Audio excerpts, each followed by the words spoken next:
welcome to another bonus edition of the MTB Podcast, a segment of the weekly episode that I call Afterthoughts. This is one of my favorite parts of these weekly presentations because it gives us a chance to dig a little deeper, connect the dots, and really challenge ourselves to think critically about what we discussed during the main presentation. So in this week's main episode from the first Sunday in Lent, Cycle C, we talked about resisting temptation and practicing self-discipline, which naturally leads Christians to a discussion about the devil. Because, of course, if temptation exists, then somebody has to be the one doing the tempting. At least that's how many people see it. The idea of Satan, the devil, or the Satan, depending on which tradition you're coming from, is one of the most widely recognized religious concepts in the world. And yet, if you ask a dozen people to describe who or what Satan actually is, you'll probably get a dozen different answers. And that's our key question for this bonus episode. Where did the idea of Satan actually come from? And why do different religions and even different groups within Christianity view Satan so differently? Now, depending on who you ask, Satan is anything from a metaphor for human evil to a literal supernatural being running around causing mischief like a villain in a bad TV drama. Some see him as a fallen angel, some see him as the ruler of hell, and some just see him as a convenient scapegoat for bad behavior. The devil made me do it. But here's the thing. The way most people think of Satan today isn't actually how he was described in the earliest religious texts. In fact, the Satan, with a lowercase s, wasn't even a name originally. It was more of a job title. And he didn't start out as an evil figure at all. So in this episode of Afterthoughts, we're going to explore how the concept of Satan evolved over time, from a minor character in the Hebrew Scriptures to the ruler of hell in Christian theology. We'll look at the differences between Jewish and Christian understandings of Satan. Talk about why so many people imagine Satan as a real active force in the world today. And then the big question, does Satan even make sense within the framework of an all-knowing, all-powerful, all-loving God? Spoiler alert, if God is all-powerful, why would he need an arch-nemesis? So let's dig in and see where this whole Prince of Darkness thing really came from. All right, let's talk about Satan, because clearly a concept this famous deserves a proper origin story, right? And like any good origin story, it's way more complicated than the simplified version that people are used to hearing. Well, first off, if you grew up in a Christian environment, you were probably taught that Satan has been the ultimate bad guy since the beginning of time. But that's not actually how it started. In the Hebrew Bible, what Christians call the Old Testament, Satan isn't even a name. It's a title, meaning the adversary or the accuser. And fun fact, the definite article ha, H-A, is often used in Hebrew before it. So ha-Satan literally means the adversary. So think less Prince of Darkness and more annoying lawyer who's always cross-examining you. One of the best-known early appearances of the Satan is in the book of Job. And so here's the setup. Job is a good, faithful guy, and the Satan shows up in God's heavenly court and basically says, yeah, but is he really faithful, or is it just because his life is so amazing? Well, let's mess with him and find out.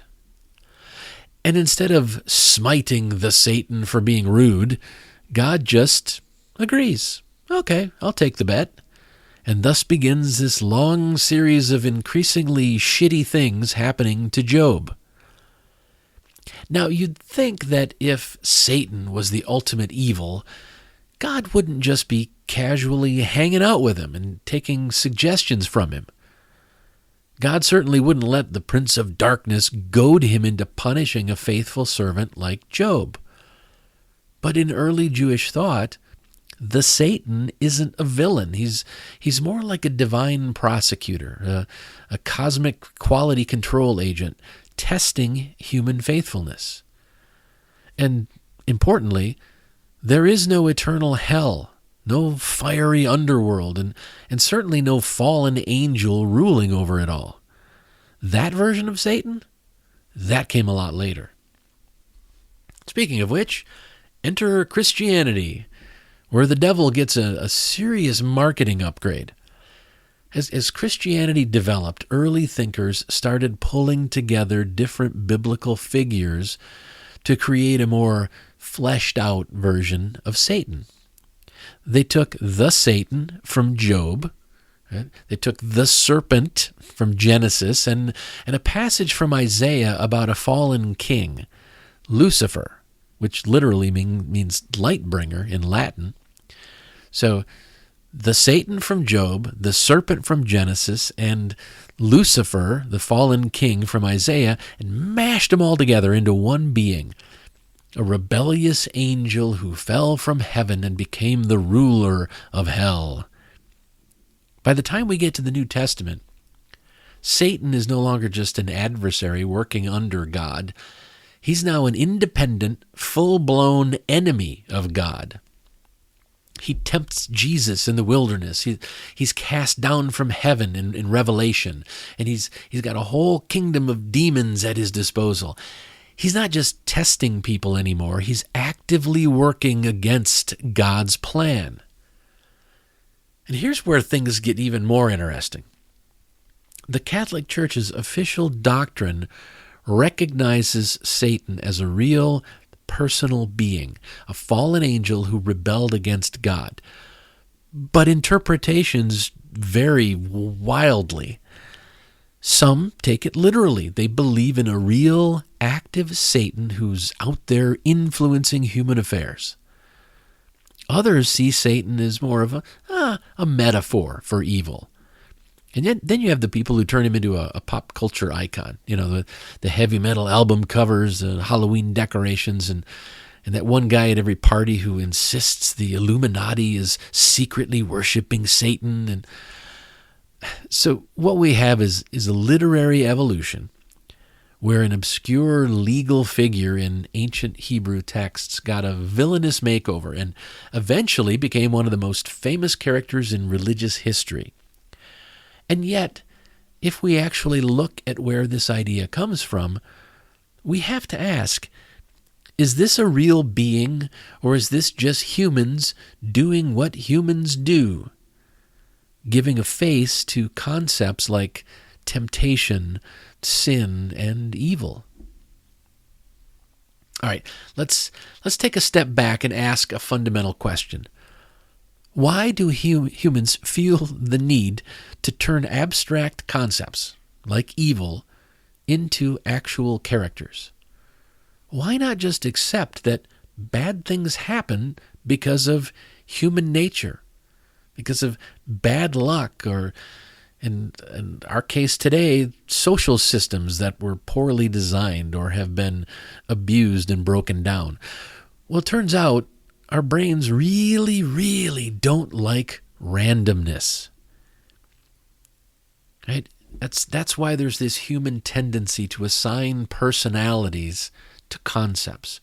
They've been assigning personalities to the forces of nature for as long as we've been telling stories. Think about it. Ancient civilizations gave us gods of storms, gods of war, gods of love, and even gods of mischief. It's a way of making sense of a chaotic world. Instead of saying, wow, we just had some really bad weather, ancient people would say, wow, Zeus must be pissed. Right? Instead of saying, well, people sometimes do awful things, religion then gives us Satan, a personalized symbol of temptation and corruption. If you've ever cursed at your Wi-Fi for failing you at the worst possible moment, you've engaged in a tiny version of this. You know the Wi-Fi doesn't have malicious intent, but assigning a personality to it somehow makes it feel more understandable, or at least it gives you something to blame. And it's not just about making sense of the world. It's about balance. If you're raised to believe in an all-powerful, all-good God, well, then it makes sense to assume that there's also a powerful force working in the opposite direction. Many religions have this dualistic structure. Zoroastrianism, for example, had Ahura Mazda, the force of good, and Angra Mainyu, the force of destruction. Christianity didn't start out with a clear dualism, but over time it shaped Satan into the necessary counterpoint to God's goodness. Otherwise, God would have to take responsibility for both good and evil. And that's a theological headache most believers would rather avoid. So where does that leave us? Well, depending upon who you ask, Satan can mean very different things. For some, Satan is just a metaphor. It's a way to talk about human selfishness, greed, or systemic injustice. It's just like acting as if your Wi-Fi had malicious intent. Right? It's more of a metaphor. In this view, evil isn't the work of some supernatural villain. It's the result of human actions, human choices, and the societal structures we've built. Then there's the camp that says Satan is a real supernatural force, but not necessarily one running around in a red suit with a pitchfork. They might view him as a fallen angel, a spiritual adversary, or a being working behind the scenes to influence the world in subtle ways. And then there's the fundamentalists. These are the folks who genuinely believe that Satan is out here in the world, personally tempting people, orchestrating political movements, corrupting society, and possibly even hiding in your Spotify playlist. To them, every temptation, every moral failing, and every cultural shift they don't like is evidence of Satan's influence. Some of them go so far as to see demonic possession in everything from mental illness to, pineapple on pizza. So when we look at the concept of Satan, we see a full spectrum, from metaphor to myth to active supernatural villain. But the real question is, does it actually make sense for a being like Satan to exist? Because if the Christians are right, if God is truly all-powerful, all-knowing, and all-loving, why would he allow a being like Satan to run around causing chaos? Seriously, let's think about it. If God is truly all-knowing, all-powerful, and all-loving, then Satan's very existence doesn't make any sense, at all. Let me try to break this down logically. Okay, first, if God is all-knowing, then he knew before creating Satan that Satan would rebel and become the ultimate antagonist in this divine drama. So, why create him in the first place? That's like hiring someone you know is going to burn down your office and then acting shocked when they do it. Second, if God is all-powerful, then he could have prevented Satan's rebellion. He could have just stopped his influence at any time or just poofed him out of existence. And yet, for some reason, he doesn't. If God is all-loving, then why in the world would he allow a supernatural force of evil to exist? One that, according to Christian belief, actively seeks to lead people into eternal suffering. If you or I knew that someone was trying to harm innocent people and we could stop them, wouldn't we? Of course we would. And If God is all-knowing, then he knows exactly who Satan will effectively tempt. And then God is going to turn around and punish those people for eternity. I'm sorry, but an all-loving God wouldn't do that. This is the theological equivalent of setting a house on fire and then yelling at the people inside when they get burned. It just doesn't make any sense. Of course, the usual answer is free will. The idea is that God allows Satan to exist because he wants humans to choose good freely rather than being forced into obedience. All right, well, let's think about that for a second. Why does free will mean that an all-powerful God has to allow a supernatural villain to run wild? Couldn't he have just given us moral choices without throwing in a tempter who has supernatural influence? I mean, we struggle with everyday choices as it is. Did we really need an immortal con artist whispering in our ears to make things harder? And why are humans being tested by a force that God could have just not created? Imagine you're a teacher and you give your students a test that you know they're all going to fail. Then, instead of helping them, you punish them when they fail.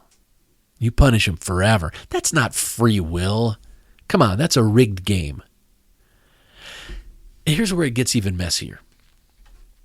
If you believe that God has a divine plan and that everything is predestined, then Satan's rebellion wasn't just allowed by God, it was part of the plan.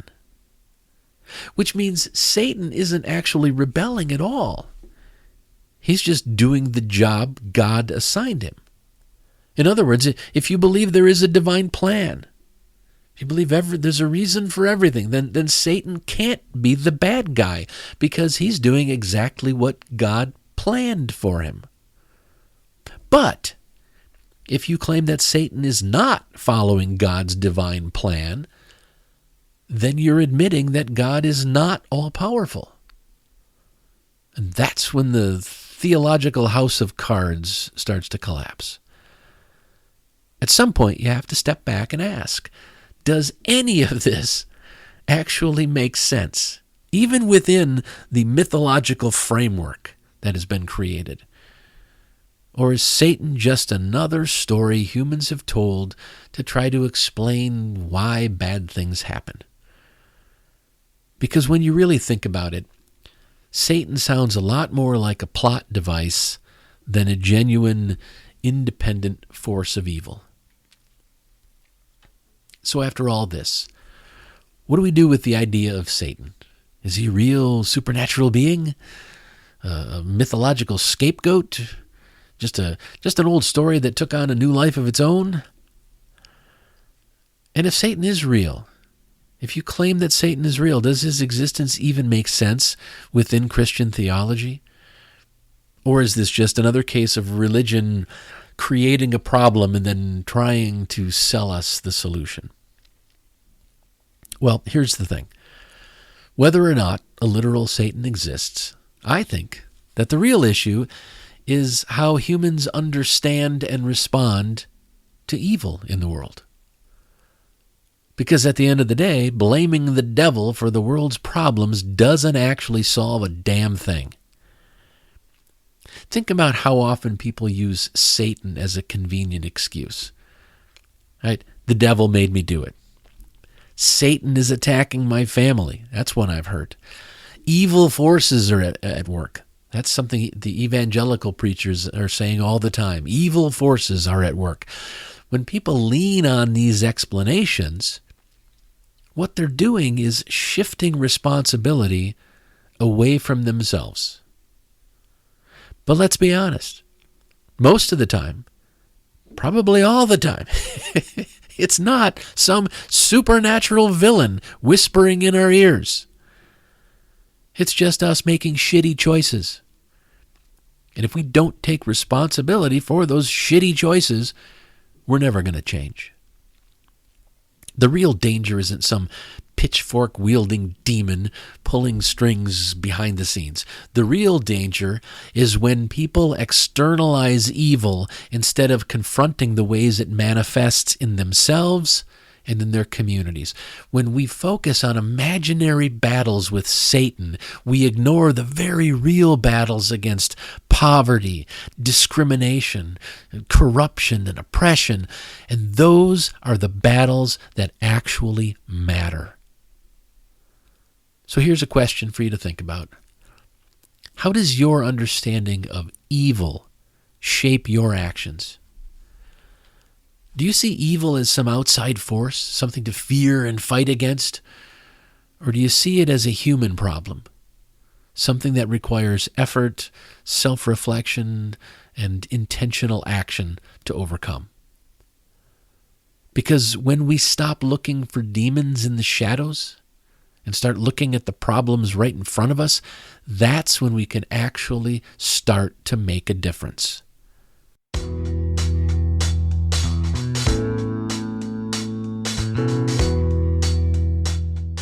All right, thanks for joining me for this episode of Afterthoughts. If you want to keep up on everything I'm doing, please head over to thecodaproject.com and subscribe to my newsletter. You'll get notifications whenever I publish anything, and I'll keep you updated on the weekly live streams of Mythologizing the Bible.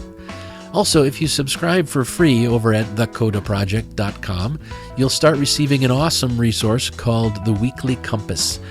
This is a brief, once-a-week guide on a single core value. You can think of it as a mini lesson plan for personal growth. It's perfect for families, students, and adults because I include discussion questions designed for each age group.